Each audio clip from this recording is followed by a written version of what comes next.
Es importante, muchos lo harán, seguro que no hace falta decirlo, pero es importantísimo lavarse las manos con agua y jabón. Sobre todo es necesario cuando hemos viajado en transportes públicos, donde nos solemos agarrar a asideros, a sitios, a barras, donde normalmente pues lo han utilizado muchas personas. También en supermercados, en los carros de supermercados, todo esto.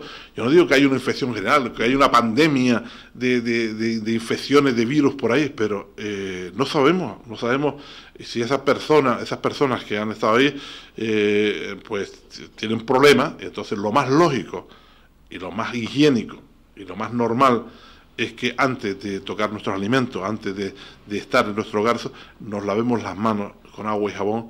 No es tan dificultoso, no es tan problemático y puede evitarnos verdaderos contagios.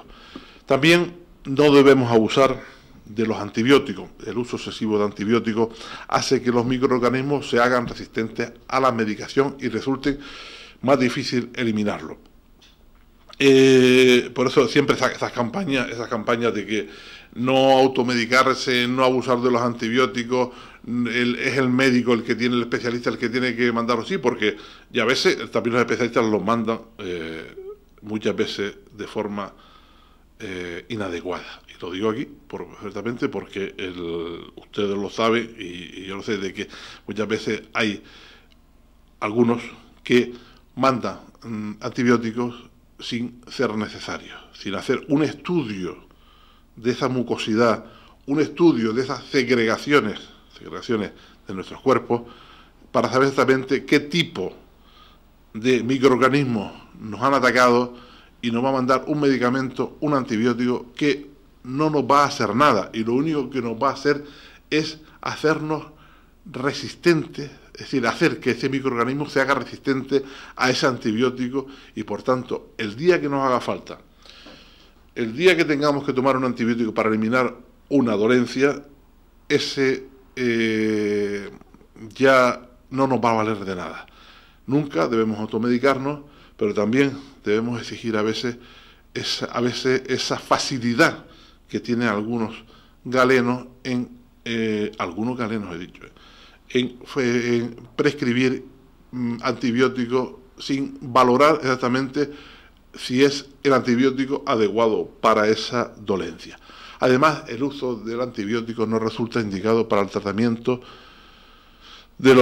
sobre todo de los enfermos de riesgo y también y en los casos que se produzcan complicaciones como son la bronquitis, la neumonía o la sinusitis.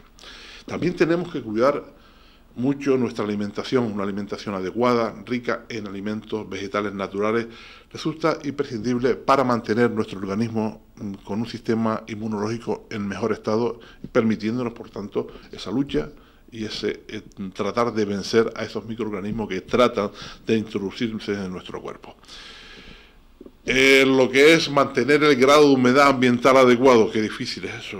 A veces las calefacciones, los humificadores, los deshumificadores, no sabemos si lo que tenemos que poner es el deshumificador o el humificador o conectar la calefacción o vaporizar, eso a veces es un verdadero jaleo. Pero un ambiente reseco, es decir, nosotros podemos valorar perfectamente lo que es un ambiente seco y un ambiente húmedo. Nuestro organismo necesita humedad, es decir, está claro, nuestras vías respiratorias no pueden estar respirando normalmente en un ambiente reseco. Nuestras mucosas respiratorias se van secando si ese ambiente está reseco, por tanto necesita cierta humedad.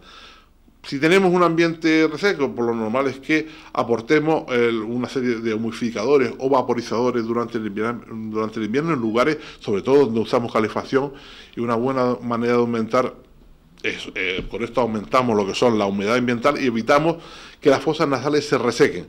Y también, si hay mucha humedad, el exceso de humedad también va a perjudicar. En este caso, usaremos los deshumificadores, el contrario de los humidificadores. Cada uno tiene su función. Entonces, dependiendo de eso, vamos a usarlo, porque lo que hay que mantener es la humedad adecuada. Vemos que por ejemplo, en los deshumidificadores hay una graduación y lo normal es ponernos a un 50%. 50% de humedad nuestro organismo está bien, no tenemos esas cantidades elevadas a veces que se produce el 80 o 90% de humedad, ni tenemos esa disminución tan brusca que puede pasar al 30 o al 20% de humedad. Un 50% está de acuerdo. También, otra manera bastante interesante de mantener mejor la humedad en nuestro organismo es consumir abundante cantidad de líquidos en forma de agua o también en forma de zumo o de caldos, de vegetales, especialmente aquellos que sean ricos en vitamina C o también que sean ricos en antioxidantes. Otro factor importante, reducir el estrés, esa tensión, ese nerviosismo, esa falta de tranquilidad en nuestras personas son factores que posibilitan la aparición de la enfermedad o retardan en la curación de la enfermedad, esta enfermedad que va mermando nuestro organismo. Entonces, el sistema nervioso alterado no va a ayudar en nada a curar una enfermedad. Entonces, tenemos que controlar ese estrés, esa tensión, ese nerviosismo, esa falta de tranquilidad personal. También el cuerpo necesita toda su fuerza, toda la fuerza disponible para combatir las enfermedades que traten de atacarla.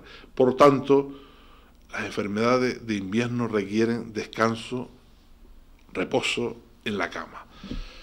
Es importantísimo, por eso no, yo me tomo tal cosa y me voy a trabajar, no descanso. Sé que debería, pero no. Me han dicho que debo descansar, pero tengo que hacer cosas. Es importantísimo. El cuerpo requiere fuerza. Si nosotros estamos bajos de energía, si nosotros tenemos el elemento en condiciones bajo mínimo, no va a responder adecuadamente en esta lucha contra los microorganismos que producen esas enfermedades de invierno. Por tanto, esas enfermedades de invierno requieren descanso en la cama, reposo. Cuando ya nos encontremos un poquito mejor, pues pequeños paseos, un pequeño ejercicio que va a contribuir a descongestionar las vías respiratorias, sobre todo las vías respiratorias superiores, que es la nariz. Pero, de entrada, darle al organismo es decir, a veces nos alarma, muchas veces nos alarma decir, una persona está en estado de coma, una persona ha entrado en estado de coma, ya pensamos en lo peor, pero también, hombre, muchas de las consecuencias de que una persona entre en estado de coma son enfermedades ya muy graves, pero otras es que el organismo trata de reducir al máximo su actividad para que haya el menor desgaste posible y se pueda recuperar de ciertas dolencias. Hay personas, pues mira, entran en estado de coma durante a lo mejor unos días, un mes, y bueno, la primera salen de ese estado de coma y hacen posteriormente su vida normal, recuperadas. ¿Qué ha hecho el organismo? Al mínimo, reducir al mínimo todas sus actividades y por tanto aportar la mayor energía posible para esa recuperación. En este caso es lo mismo, nosotros la menor actividad posible, reposar un día, 2 días para recuperarnos y después ya poquito a poco vamos a comenzar otra vez. La fiebre, pues cuando se pudre fiebre, pues tendríamos que hacer un enunciado que dijera, la fiebre es necesaria. La fiebre es necesaria en nuestro organismo. Nos podremos alarmar, decir que las fiebres altas pues producen cierta alteración, ciertos sustos, sobre todo en las madres cuando ven a los niños con fiebres muy altas, pero la fiebre es necesaria. La fiebre es un recurso que tiene nuestro organismo para impedir que los virus se reproduzcan con facilidad. Aumenta la temperatura, esa fiebre que supere, por ejemplo, que no supere los 38 grados, no debe tratar